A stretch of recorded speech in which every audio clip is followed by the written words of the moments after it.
Ce n'est pas le plus important pour nous. Ce que nous voulions voir, nous l'avons vu, c'était beaucoup plus la réaction de l'équipe.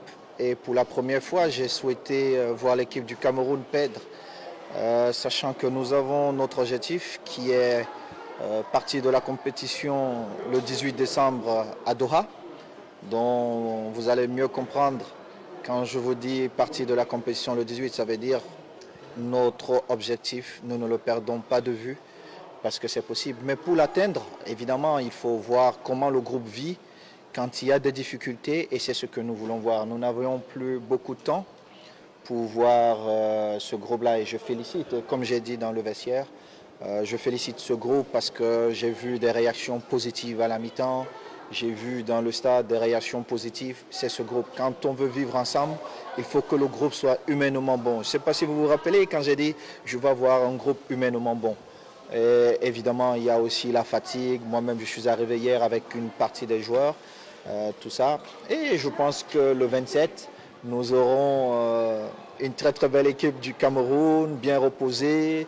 Et nous allons chercher d'autres enseignements de ce match-là. Mais le plus important pour nous et notre première finale, bien évidemment, c'est le 24 novembre à Doha.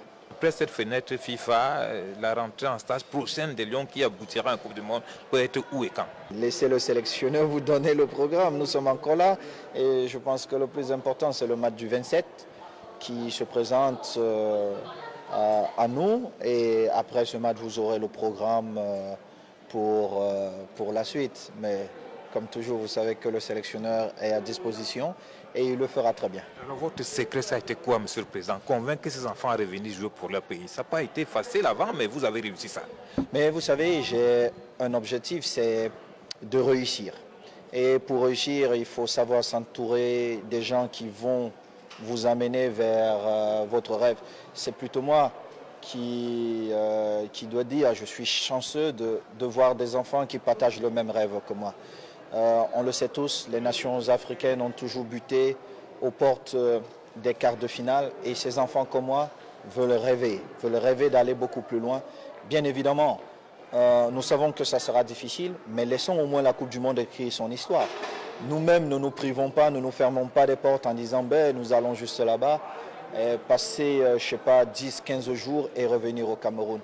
Et avec ce discours, j'ai touché ces joueurs et je suis heureux de voir tous ces garçons servir notre beau pays, le Cameroun. Et j'espère que les dieux du football qui accompagnent souvent les résultats seront des nôtres et puis nous essaierons de faire notre job avec tout l'espoir possible d'aller au deuxième tour et puis continuer la compétition. Mais au moins je vous rassure d'une chose, cette équipe partira de Yaoundé avec le rêve comme toutes les autres nations à les gagner. Après, la Coupe du Monde écrira son histoire. Merci beaucoup, Président, et félicitations.